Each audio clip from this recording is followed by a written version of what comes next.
がここにいるうちの本物のスクールスポーツのために行こうぜベイビーバン手の服には気をつけて、現実になることがありますからね。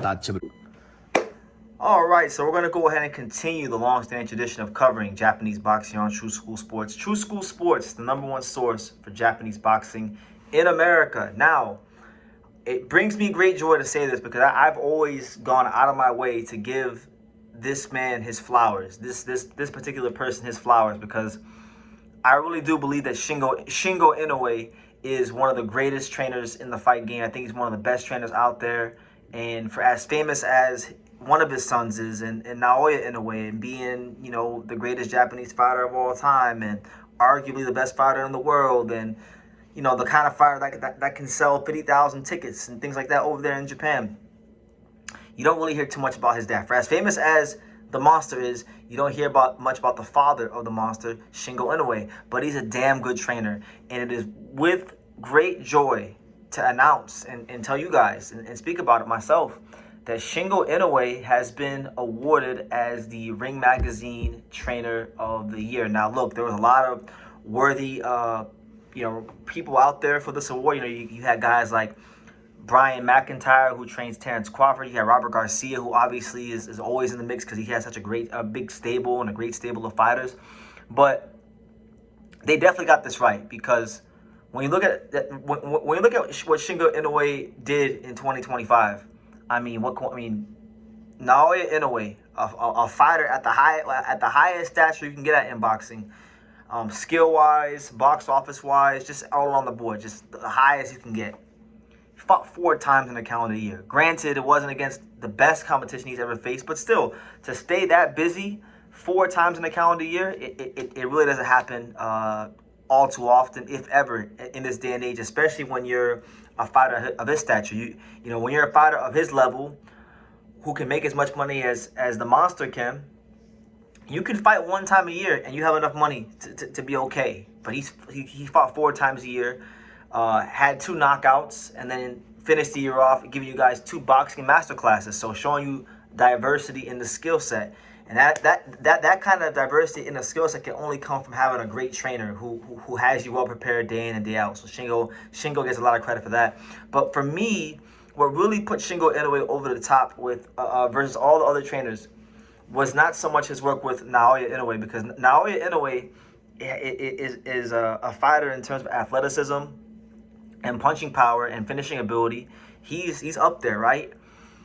I was the most impressed with Shingo Inoue for his work in the Takuma Inoue fight against Tenshin Nasukawa, because as we covered that fight here on True School Sports, that was a massive fight in Japan. That fight had the Japanese boxing community on fire, like very few fights I've ever seen. And Takuma Inoue, a lot of people, myself included, thought that even though Takuma Inoue had been a champion, even though he was more experienced in Tenshin, some of us felt that Tenshin Nasukawa had graduated to a level to where he can beat a guy like Takuma. You know, Takuma is a good fighter. He's got very good fundamentals, and he's been champion before, but he's not this otherworldly talent or athlete that his brother is, the monster, and Naoya Inoue, right? But in that fight, you know, you saw Tenshin get off to a very, very hot start, and you saw adjustments being made. You saw him step into tension. You saw every little chink in the armor of Tenshin Nasukawa get exploited, and there was just adjustment after adjustment made, and they were able to win. They weren't able to just win the fight, but they won it in a convincing, clear fashion, and he became a 2-division champion, and he's an overachiever, right? So, to me, no brainer. Shingo Inoue, one of the best trainers in boxing, and what I love about Shingo Inoue is, like I said, he's not one of these trainers that looks for the spotlight. Obviously, he doesn't speak English, so he can't really look for the spotlight in America, right? But even in Japan, like, even when you read like a lot of the Japanese press, he's not in the news that much, you know, unless, you know, he's doing a Q&A at the gym for a media workout. There's not a ton out there about Shingo Inoue, so it's great to see a great trainer, a truly great trainer who built, think about it, he built Naoya Inoue, one of the best fighters in the world, one of the greatest Japanese fighter of all time, and just an otherworldly talent from scratch. And then Takuma Inoue, who people don't often think about as this fantastic fighter, he built him up too to become a two-time world champion. So they got this right, and I'm glad Shingo Inoue gets the recognition he truly deserves. But that wasn't the only news in Japan. You know, Seiya Tsutsumi and Daigo Higa also won the award for upset of the year, or not upset of the year, for round of the year. For their 9th round, where there was 2 knockdowns exchanged, and I stayed awake till 3 in the morning and watched that, and I can tell you that's not a bad pick at all. I think they're very worthy of that award as well. You had who else? Mizuki Hiruta also won Women's Fighter of the Year for what she did last year. She won the Linear Ring Magazine belt in her weight class and had defended it a couple times. She's definitely one of the fighters that makes the Japanese boxing scene very unique and very special. So it's very good to see her get her recognition. And then you know, that's really it from the Japanese side of things. Brian Norman Jr. also won Knockout of the Year for his knockout of Jin Tazaki back on June 19th at the Ota City General Gymnasium. So that award wasn't directly given to a Japanese fighter, but that fight happened on Japanese soil.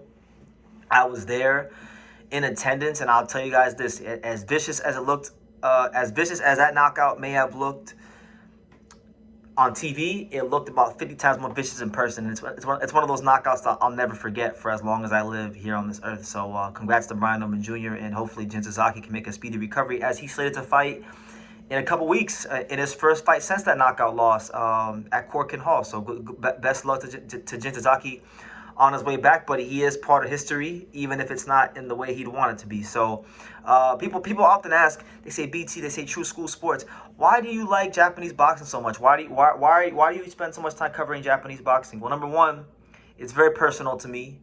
I've told my story many times, so I don't gotta tell you guys the whole story. But look, the answer's right in front of your face. They're very well represented at the Ring Magazine Awards.